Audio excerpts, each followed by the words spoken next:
right, I think we're good. All right. Do you feel the impulse to step into something much bigger?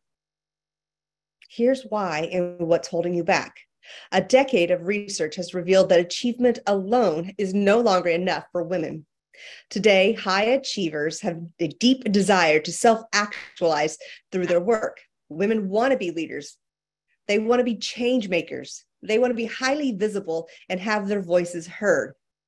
They want to have influence and make an impact. They want to experience values-aligned prosperity. But here's the rub. There's a major gap between women's desires and the actual fulfillment of their great life's work that leaves many smart, successful women feeling stuck, frustrated, and confused. It's not for a lack of trying. Women spend disproportionately on personal and professional development via books, training, coaching, and other programs. But more often than not, the new insights they gain don't create sustained change, which is why we often end up doing the 2 steps forward, 1 step back dance and fall short of our goals. Today, you're going to learn about the 3 meta forces that cause downward pressure on the fulfillment of women's goals and ambitions. The number 1 barrier that prevents women from achieving their full potential. 3 key shifts you need to make to step fully into your, to your power and potential. Over 60,000 women have validated these findings through the body of work by Dr. Claire Zammit. Whether you're in a corporate career or running your own business, this is need to know information for you. We're so glad you have joined us. Trisha Bright is a former corporate executive who's held VP, general manager, as a GM, general manager, and C-level leadership roles in the technology industry for nearly 30 years. Trisha is also a serial entrepreneur with 3 businesses under her belt. Today, Trisha coaches female leaders who have a deep impulse to step into their full potential and are radically committed to their growth. Her work focuses on empowering women to own their authority, be fully authentic, and communicate powerfully to amplify their visibility, influence, and impact. Trisha uses women-centered coaching practices, a deep transformational coaching method that creates irreversible change and addresses the unique barriers that hold women back. She also teaches clients how to elevate their emotional intelligence using mental fitness practices. Thank you, Trisha, for joining us. Welcome. Thank you, Amy. I appreciate the introduction and welcome everybody. I appreciate you being here today. I'm excited to share this content with you. And let's go ahead and dive in. I will start with my screen share. All right. Can somebody just let me know in the chat that you can see my screen, my slides? Yes. Okay, we're good. Good to go. Thank you. So we're at a really important and pivotal time in the history of women's advancement and evolution. Nearly 60 years ago, women started entering the workforce in great numbers at the time of the feminist revolution. And through a lot of grit and talent and determination, we've achieved some pretty amazing things. And over the years, we've really increased our influence and our impact and our power. But the truth is that we've arrived at a point where women want more. And so today's conversation is really about unpacking what it is that looks like, this impulse towards self-actualization, and what it is that holds women back from fully stepping into what they're capable of. So let's go ahead and get started. You're going to get a lot of value out of today's presentation if you self-identify as a high achiever. I'm assuming that's why you all opted in, and you fit one of these profiles. Either you're in a corporate career, you're an entrepreneur who is carving her own path in the world of business, or you're somebody who champions other women. And this may be somebody like Linda Fisk, who has curated this amazing global leadership community that we're all a part of, or many of us are a part of. She's the sponsor of this event today. Or you're championing and taking a stand for helping women step into their power and their full possibility in some other capacity. And what we've realized collectively, either you're on your own, let's get the slides to advance here, is that you can see or you can sense that there's this untapped potential that women have, either for yourself or in others, but you're unable to really unleash it. And so again, that's the conversation we're having today. Now, what would be really helpful for me to know, as part of our conversation today, is if you could just identify in the chat which of these three categories you align with, just so I have a sense of who's in the room today. Are you in corporate? Are you an entrepreneur? Or are you a champion for women? I think we can all self-identify as that, but in your body of work. If you could just let me know. Great, we've got an entrepreneur, corporate, entrepreneur, and champion. Awesome. Okay, great. Thanks, everybody. That gives me a sense of who's gathered here. So I want to start off by creating some distinction between achievement and self-actualization. And I'm going to do that first by putting a definition on the table. Achievement is defined as a thing done successfully, typically by effort, courage, or skill. And if you're on this webinar today, then you are a woman who has achieved great things. And in fact, for many of us, that really has been the driving force of our existence for a very long time. I know for myself, achievement was what was propelling me through my 3 decades in the corporate world, and still propels me forward in many respects today. But it's this deep identity and this deep need to achieve. You're going to start to understand what's driving that as we go through this. But the truth is, as Amy shared in the introduction, we're actually stepping and reaching for more. We want more than the status and the things that come with success. Although we absolutely deserve those things, what we really want is we want to step fully into our lives, into the light. We want to own all of our gifts and talents and bring those forward in our work. And we want to we're feeling this impulse towards self-actualization. So what does that actually mean? This is the realization or fulfillment of one's talents and potentialities, or in the words of Maslow, who is famous for the hierarchy of needs, at which the very pinnacle is self-actualization. It's the desire to become the most that we can be. And so how many of you, just put in the chat, how many of you are feeling this impulse? You have this deep inner sense that there's more in you. Maybe that your great life's work and your biggest impact are still ahead of you.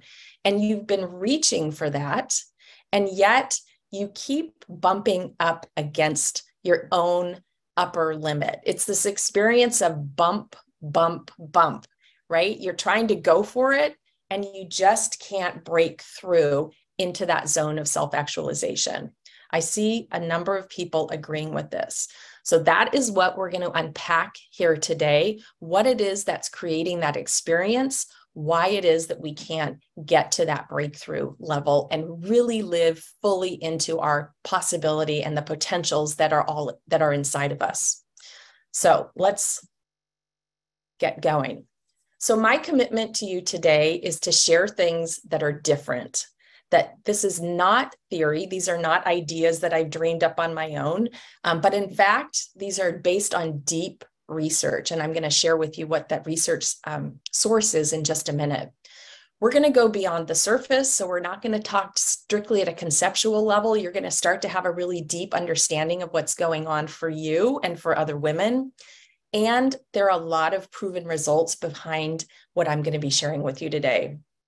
So let me introduce you to somebody who, if you don't know her already, she definitely needs to be on your radar screen. There is an absolutely brilliant woman named Dr. Claire Zammit, who dedicated a decade of her life studying what it is that women need, what it is that are creating the desires that women have. She identified this trend towards self-actualization, and she deeply researched and came to understand what it is that creates the barriers for women and how to break through them. And she's amassed this really incredible body of work that has now been shared with over 150,000 women worldwide. So incredibly accomplished woman in the sense of the body of work that she's produced through her research. And she is truly the embodiment of the principles that she teaches. She is what I would call almost the reference for what a self-actualized woman looks like, because Claire, through her brilliance and her application of her own concepts and teachings, has built $100 million coaching and training business. So I hope that gives you the same level of inspiration that I get out of knowing that the practices that I'm going to be sharing with you can unlock that level of achievement and actualization. Who's excited to learn about this? Just drop it in the chat.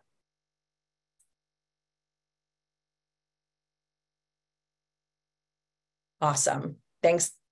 Thanks, Elise. And by the way, this is important for us, for our generation. It's also important for the generations coming up after us. We're really at the leading edge of women moving into self-actualization. So if you have daughters or maybe granddaughters, and you can think forward, the lineage that you're creating, the hundreds or thousands of women that will come after you, we're creating this opportunity by really stepping into this. So I really appreciate you being here and being part of that change that we are creating right now.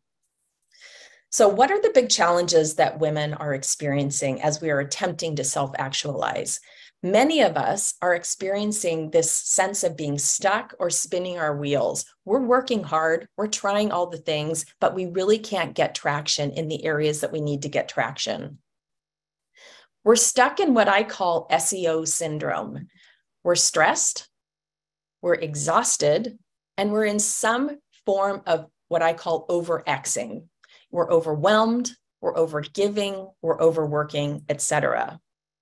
And frankly, a lot of us feel very isolated and very unsupported as we're reaching for these big, lofty levels of new capability and possibility for ourselves. And so I'm curious, do people resonate? Are you resonating with these things? And is there one in particular that you resonate with most? Go ahead and add that in the chat if you have a chance. So yes, we're facing these big challenges. What is it that we want? What do we want? Well, we want to feel in control of our business, of our lives, of our careers, right? We don't want to be at the effect of things. We want to know that we've got this well in hand and we understand what our path is forward.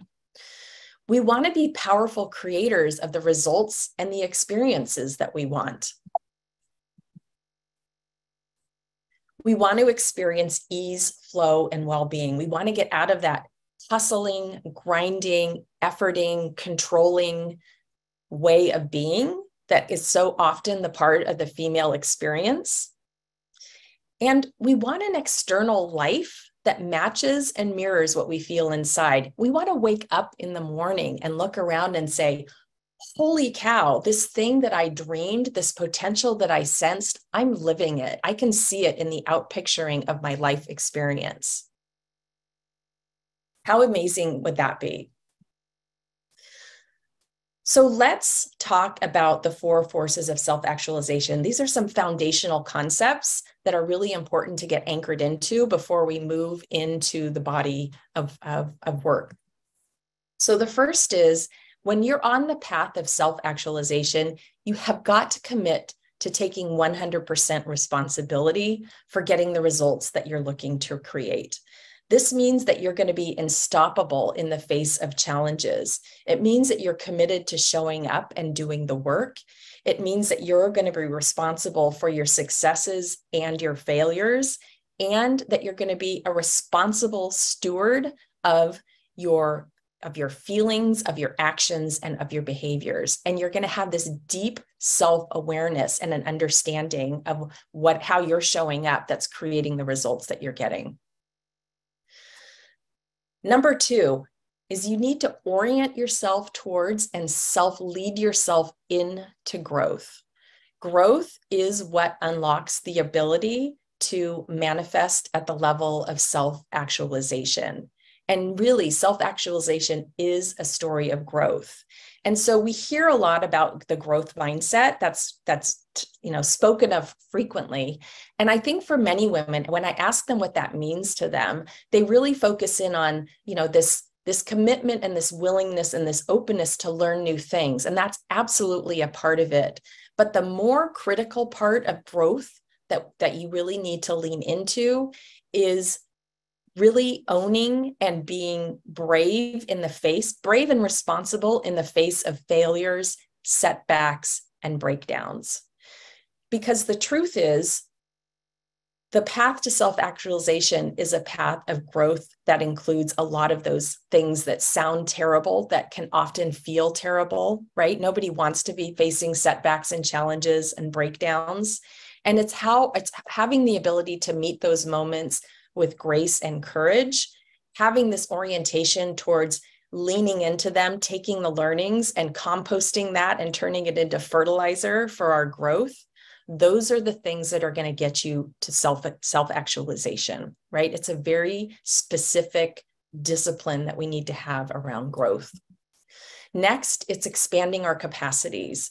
Who you are and who you've been has gotten you so far, but there's a whole set of capacities that are required at the level of self-actualization. This includes things like being resilient, being brave and willing to take risks.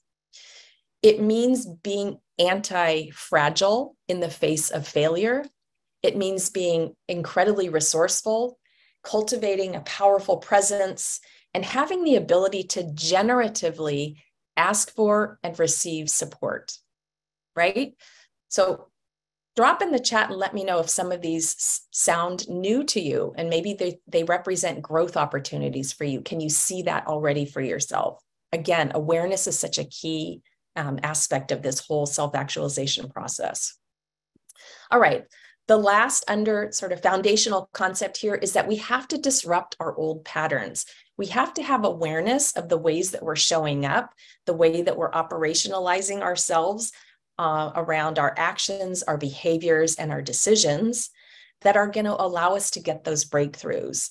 And what is one of the most breakthrough aspects of Dr. Zamet's research is that she's identified these core underlying beliefs that we hold at an unconscious level that are creating and generating these patterns, these ways of showing up, these ways of being, these ways of responding to whatever is happening in our lives and in our businesses that keep reinforcing the unwanted results that we're getting. This is what keeps us stuck in that cycle and feeling like we just can't break through to that next level. So being open to and willing to disrupt these old patterns is critical. And I just noticed it looks like there are a couple of people in the waiting room. Amy, if you can grab them and let them in, that would be awesome.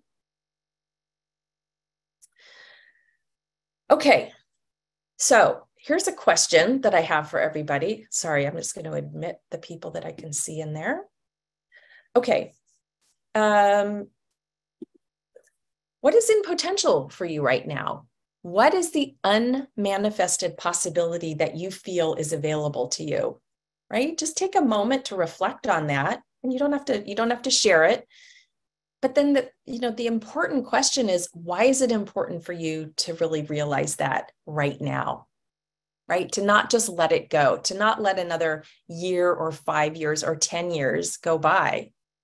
I don't know about you, but my sense of time as I've gotten older is that it's going faster and faster, and that my runway to fully self-actualize, it feels like it's shrinking right before my eyes. So again, it's important to be in touch with these desires and not keep pushing them down or pushing them off. All right, I want to tell you guys a story about myself. And this happened in October of 2019, so it was almost 4 years ago. And it was a beautiful fall day. I was in my favorite room of our home. It was our dining room, and it was a beautiful light-filled room. It had the 5 beautiful, tall casement windows that looked out on a big, beautiful open field behind our home. And it was cold that day, so there was a fire in the fireplace. And my little dog, Piper, my French bulldog, was sitting beside me on the floor, sleeping, I'm sure, most of the time. And if you had been outside of that room looking in through one of those windows, you might have seen and believed to be witnessing a woman who was really at the top of her game. I was a woman who from the outside looked like I had the quote unquote perfect life. And it was one that I worked really hard to curate and an image that I worked really hard to pull off. I had had a very successful corporate career as an executive in the technology industry. We lived in a beautiful home in a very desirable zip code. I had the car that I'd always wanted to drive, the clothes, all of the things that our society says are the measures of success and achievement, and that should be, the cause for great happiness. But the truth is, what was going on in my inner world was very different from that. And what I was doing on that particular day is I was confronting what felt like a really major failure in my life. And that is that after 2.5 years, a software startup that I had founded and put a lot of time and effort and energy and money, both my own, our family's money, as well as other people's money. And that business didn't make it. And I had to make that very difficult decision to close down that business. And the truth is that in my inner experience was that I was deeply unhappy, that I was very isolated and felt very alone, and that I was very disconnected from myself. If you had asked me in that moment, what did I really love to do? I couldn't have given you an answer. I had strayed so far from what was important to me and who I really was that I was really feeling incredibly lost. And so it wouldn't surprise you to know that that experience that day ended up with me on the floor, on my dining room, rolling around sort of in a heap, bawling my eyes out uncontrollably, having no idea about what was happening for me. And while it was a painful experience in the moment, what it did was it set me on this path of self-discovery. I had this deep desire to understand what was happening for me so that I could go off and create something different, because I knew that that was not a good, healthy, happy path forward for me. So here we are almost 4 years later. I've read dozens of books. I've listened to hundreds of podcast hours. I have met literally every week for 3 years with 12 other women who are equally committed to their own personal growth. And I've invested tens of thousands of dollars in training and coaching and programs and all the things. And as a result, after all of that, my big revelation after all of this is that leading from feminine power is the most effective and the most pleasurable way to reach your full potential. And I'm going to unpack what feminine power is throughout the remainder of this session. But I just want to, just emphasize here, the effective part is great, but what I really love is the pleasurable part. And you're going to understand that there's a difference between pleasurable growth and painful growth in just a few slides. So stay tuned. All right, let me step you through what I call the self-actualization quadrant. On the bottom, we have capacities. These are the capacities that we need to grow in order to self-actualize. These are things like resilience and risk-taking, authentic confidence, powerful presence, et cetera. I spoke into them a bit earlier. And you're either static or you're actively growing those capacities. In the vertical axis, this is self-leadership. And this is probably the number one thing that you need to have nailed in order to self-actualize. Self-leadership is the ability to be resourceful and creative in response to challenges and setbacks and failures. It's being grounded in curiosity and openness. It's having a deep trust in yourself. And it's not getting taken out in those moments when we feel like we're sitting in non-possibility or we're in some form of breakdown. All right, so those are the axes. Let's step through this. I'm going to start in the bottom right box. So this is the individual, the woman who is growing her capacities, but her self-leadership skills are weak. And this is somebody who is really capped in her potential to self-actualize because she's missing those critical skills. She doesn't have the ability to show up for herself and self-lead herself into continuous growth and out of this sense of non-possibility. In the upper left, static capacities, but strong self-leadership, you're going to hit a plateau. You're not going to have the extra, the juice that you need to get all the way to self-actualization. You're going to be missing, perhaps, confidence might be missing. It might be missing, the ability to generatively ask for and receive support, or it may be resilience, or maybe you're terribly fragile in the face of failure. One of those key capacities that we've been talking about. In the bottom left, if you're weak in self-leadership and your capacities are static, you're the woman who feels stuck, maybe sitting in this sense of this story of, it's just not meant for me. I don't have it in me. It's not possible. And then the aspirational upper right quadrant, which is where capacities are growing, your self-leadership is strong, and this is where you become that unstoppable, fully self-actualized woman. And so my question for you, and I'd love for you to, drop your response in the chat, where do you most often find yourself on that quadrant? And I'm just going to flash it up here for a minute. And by the way, it's normal to bounce around through these. I've been in virtually all of these quadrants, and this is a moment of blameless discernment. So you want to come at this sort of self-inquiry without judgment, but just with curiosity and maybe even a degree of vulnerability. There's no shame in being in any one of these quadrants. Awesome. Thanks for sharing. So I see a static, a capped, and actualized. I love that. Stuck and plateaued, capped and plateaued, right?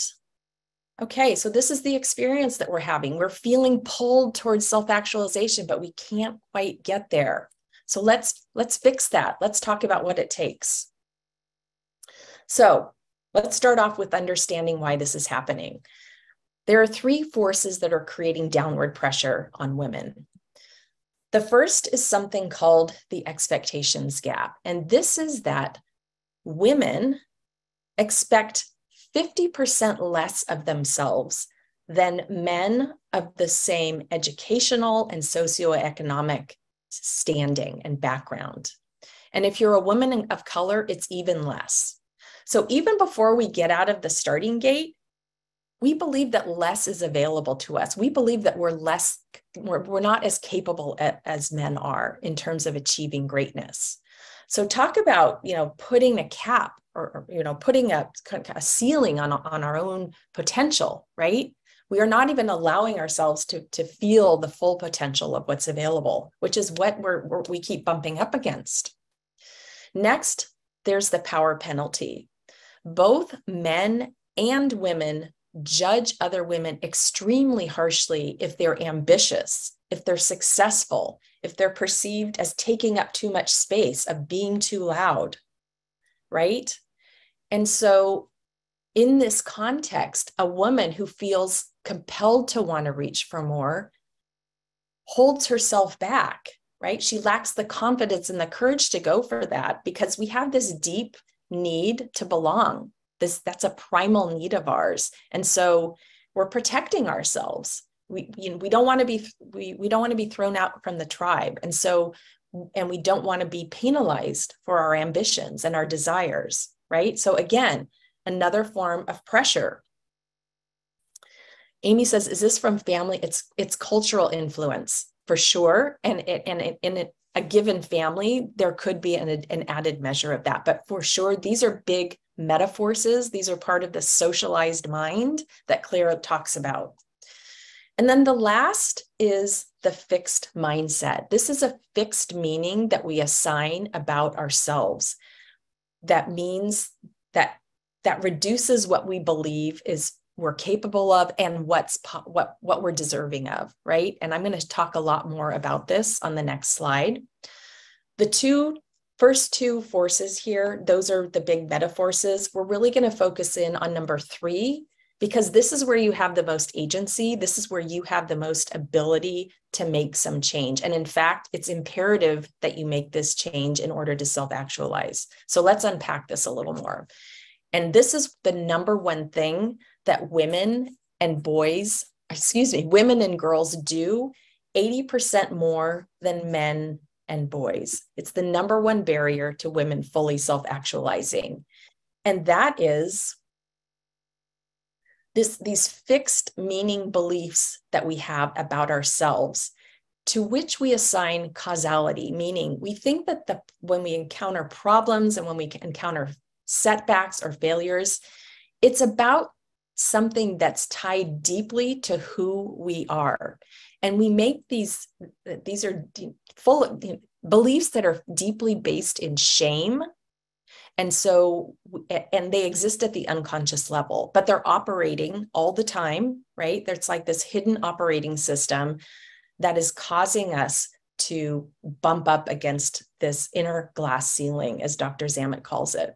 And she's identified 21 of these patterns that are very distinctive. They each have their own characteristics, their own behaviors that are associated with them. And there are 3 that are the most common. And they are, I'm not enough, I'm invisible, and I'm alone. And when we're sitting in these shame-based beliefs about who we are, outside of our own awareness, and yet they are deeply affecting the way that we're showing up, they deeply affect what our expectations are of ourselves and of others and of life, of what's possible, right? This throws us into what I call the Bermuda Triangle of hell for women, where we're sitting in shame and we're experiencing these deep feelings of this humiliation, oftentimes something that we hide. It throws us into lack. So this belief that there's not enough to go around, that I have to fight for scarce resources, that what's mine is mine and the others be damned. You see this play out a lot in corporate. There's a lot of data that says that as women move up, they become more competitive with one another. And there's this third piece, which is the isolation that keeps coming up as a theme. We end up self-isolating as we are sitting in these really unhealthy, unproductive beliefs that are operationalizing through our actions, behaviors, and decisions, and keep creating these unwanted results and outcomes. And so what do we do? What do we do when we're sitting in these beliefs? Well, we don't presence our ideas and our needs. We don't make ourselves visible, right? We don't want to be too big. We don't want to get thrown out of the tribe. We avoid risks and require certainty because we're deeply afraid of failing. Failure is considered a shameful thing in our culture, right? Which has bred this concept that I call failure fragility, that we're so deeply afraid of failing that we avoid it at all costs. We self-judge ourselves and self-abandon. Our self-care, our values often get thrown out the window. And our relationships can often suffer. We get stopped by our setbacks and our failures, and we shrink our vision to match our current capacities. When we're sitting in this sense of non-possibility, there's something wrong with me, this just isn't available to me. Is this resonating with you guys? Awesome. Thanks for letting me know. Okay. So on the one hand, let's celebrate the fact that we are the most autonomous, free, independent, and educated, powerful generation of women in history, right? We are all of that. And that's amazing. And we're struggling. Many of us are unhappy. 20% of us are on antidepressants. 75% of us are in unhealthy relationships with our bodies and food. 50% of us are living alone. 95% of business owners, female business owners, never break through 6 figures. And 60% of us are experiencing financial stress. So we are at once powerful and powerless to create what we most deeply desire. So let me tell you how we break through this. And this is through these 3 key shifts that I'm going to walk you through. The first shift is making sure that you're in the right growth model. Okay. Self-actualization is a journey of growth, but there are 2 forms of growth that you need to be aware of. We all understand that who we've been won't get us where we want to go. Growth is not optional. And there are 2 models that I'm going to walk you through. One is the Kensho model of growth, and one is the Satori model of growth.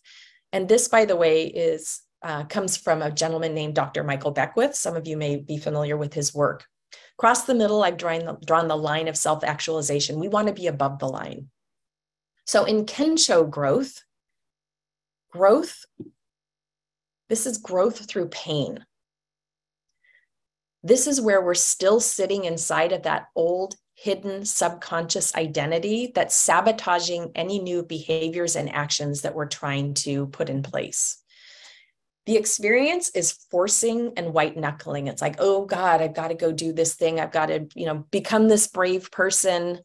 I've got to take those scary actions. Oh my God, I just failed. This, and all the shameful meaning making that we make of that. And this type of growth, it's slow, it's difficult, it's unpleasant. And this is where we get into that pattern of backsliding. It's that 1 step forward, 2 steps back experience. I know that I have spent a lot of time in Kensho growth. I imagine others of you have as well. And by the way, there's nothing wrong with it, right? A lot of good comes out of the Kensho style of growth. So I don't want you to think that you should avoid this at all costs. But the alternative and what's necessary for self-actualization is Satori growth. This is growth through insight. This is the insight that leads you to have that identity shift that I've been talking about, getting you out of that old, unhelpful identity pattern and stepping into a new identity that can then be the fuel for your new actions and behaviors. It's really living in this sense of, or in this experience of experimenting and learning and growing and being in that virtuous cycle of growth. And this is, in comparison, is rapid, it's expansive, and it's pleasurable growth. There's that word again. Growth can be pleasurable. And it leads you to the sustained breakthroughs that we're looking for. So we can really stop that cycle of backsliding. So how do you know if you're in Kensho growth? You're going to often experience contraction, lack, fear, and scarcity, right? None of which feels very good. When you're in Satori growth, it feels very expansive. You're in curiosity, you're in joy and sufficiency, and you're waiting to see how things unfold with curiosity and a sense of knowing that things are going to happen for you. It's a very different experience. All right, the second shift is to embrace your feminine powers. I want you to take just a minute to read through this list of masculine power qualities: control, logical, cognitive, linear, doing, strategic, perfection, ordered, non-changing, fixed, independent, results-focused. Now, I don't know about you, but when I read that list, if I tune into what my body is saying to me, it feels kind of constricted. It's like, ooh, I'm in this box and I have to perform in this certain way that doesn't allow me to fully show up and express who I am. The feminine powers, by contrast, they're internal, intuitive, receptive, and non-linear. It's a sense of being over doing. We're in a flow state, soft, fluid, interdependent, nurturing, relational, emergent, right? Feel the difference between those 2 power structures. And this leads me to what is known as the power double bind. So if we lean into and embrace the feminine qualities, what can happen and what has historically happened based on women's role in society is that we become over-indexed on focusing on the needs of others for the purpose of connection, safety, and frankly, survival. And the way that this shows up is that we overgive, we overwork, And we often disappear ourselves, right? And we're sort of wondering why people don't know what I need. Why doesn't, why aren't people just automatically sensing what it is that I'm needing in this moment? And what it costs us is an ability to impact, to have a voice, to have agency. And ultimately ends up in these feelings of exhaustion and resentment. On the other side, when you embrace the masculine, as so many women have done, and for good reason, because that was the way to get in and play the game of achievement as we moved into the professional realm. So we've been able to achieve through male power, but it often puts us into this mode of hyper self-sufficiency, right? I've got this. I know this. I will not admit if I don't know something. I'm going to keep that to myself. It's shameful. I don't want to admit that that I don't know something, right? This is where imposter syndrome comes up. And it costs us our connection to ourselves and a disconnection to our deeper values, as well as becoming disconnected to others, which results in this sense of isolation and disconnection. And so really, we're sort of damned if we do, and we're damned if we don't. And by the way, this is not a binary sort of situation. You can be sitting in both of those states at the same time. And that was absolutely my experience. So another question for self-reflection: how much of your success has been sourced from masculine versus feminine power? Right? It's just a great question to ask yourself. And here are those qualities again. I'm going to leave them up for just a second. But just check in with yourself and see what you can find. And then, what has been the cost of that? How have you been paying for that way of showing up? So the shift that we want to make is to not be in one or the other unconsciously, which is how most of us have been doing it, but to consciously and deliberately align with the masculine and feminine powers and energies in a way that puts them into balance and that they're in service to us reaching our higher potentials, right? This is that part of that taking responsibility and having awareness and making decisions that are going to move you towards what it is you're trying to create. Okay, the last big shift is shifting where you source your self-worth. And I think you're going to love learning this. I know this was incredibly eye-opening for me. And to do this, you really first need to understand how women and men have traditionally been valued in our society. If you're a woman, for a long time, and still today,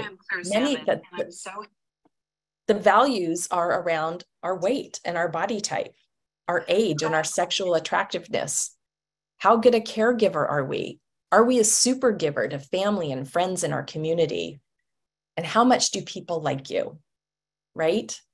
Who can relate to this? I know I can. And so notice in yourself, how often do you compare yourself to others around these qualities, these attributes? And how often are you self-judging yourself as falling short on one or more of these, right? By comparison, men are valued for things like recognition for achievements, their net worth, their bank account balance, their job status, whether they're making money or not making money, and how much money they're making. Are they employed or self-employed? And how good of a provider are they? And many of us, as we've stepped into the workforce, we've taken on and self-judge ourselves and around these same values, ways of being valued. And so how has that impacted your self-worth? And what might you have sacrificed in the name of being valued in these ways as a way of sourcing your self-worth, right? If I'm doing well on these things, I'm worthy. If I'm not, I have no self-worth. I'm not valuable. So the shift is sourcing your self-worth from within and taking everything else off the table. All right, so let's go back to that scene in my dining room. starting with, and I'm going to put it in the context of this framework that I just shared with you. So, shame-based identity. My deep unconscious belief about myself that I'd been living with for decades, probably since I was a young girl, was that I'm not enough. That led me into this cycle of constant striving and chasing outer validation for decades, right? It's this sense that so many women have of, I'm going to go for that next big achievement. You get it, you maybe celebrate it for a minute, and then you're off to the next one, right? Because it's not sustainable. It all comes through that moment of recognition for an accomplishment, and then it's gone, right? And you're not taking credit for all the achievements you've had. You're just chasing after the next one and the next one. This leads to exhaustion and burnout. When that software company failed, when I had to close it down, this layered on this story, this shame-based story of I'm a failure, which led me into self-isolation, which fed into a story of I'm alone and I'm invisible. The power paradigm. I was in my feminine power, trying to be the super mom, the super giver, the super friend, the super daughter, the super everything, the super employee, the super executive, overworking, overgiving, which led to stress, exhaustion, and overwhelm, and a disconnection from my own needs and the deeper truths about myself, and a lot of deep resentment. On the masculine side, I had absolutely been in that masculine power paradigm. I'd been operating in hyper self-sufficiency. I had, terrible imposter syndrome, and had this deep sense of disconnection and being isolated from other people, an experience that I was creating for myself, right? It was too shameful to ask for help. Therefore, I'm self-isolating. Therefore, I have this experience of being isolated. And then lastly, around self-worth, of course, the masculine measures of worth around achievement, money, etc. Feminine, my age, my appearance, my body type, being a super giver. And in that moment on the dining room floor, all of these things were gone. I didn't have a job. I didn't have a business. And as a woman in her 50s, in a culture that says that after 50, you're no longer attractive, you're no longer vital, you're no longer sexually, attractive, right? We basically, the society disappears women when we get to that age. And so all of my sources of self-worth were gone at this time. And so it's no wonder I ended up crying on the floor. And thank goodness I did, because it led me to this work that I'm sharing with you today. So I'm just curious, who can relate to my story? Any of it, not all of it, maybe some aspects of it. I'm just curious. Is this sounding familiar? Vicky says yes. Elise says definitely. Hila, I hope I'm saying your name right, says yes. So great. Thank you for the feedback. I appreciate it. So who would like to know how he turned this around? I'm assuming you're raising your hands. I can't see you. Let me introduce you to the feminine power formula. Because when you're self-actualizing, you really have to become a different person. And that person that I was on the ground was not the woman who was going to be able to stand up and really go powerfully after her vision. And so this is when I leaned into the work of Dr. Zammit.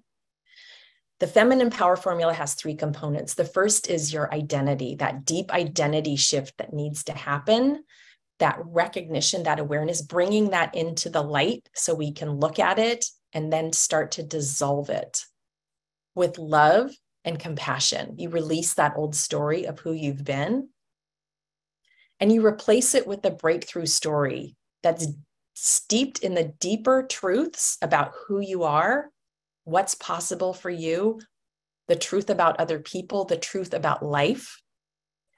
And this is what allows you to step into that Satori growth paradigm, that paradigm of growth where it feels good, where it's positive, where you're getting those sustained breakthroughs, because you're building a house now on a solid foundation. The next area is forming these generative relationships. And this comes in basically three flavors.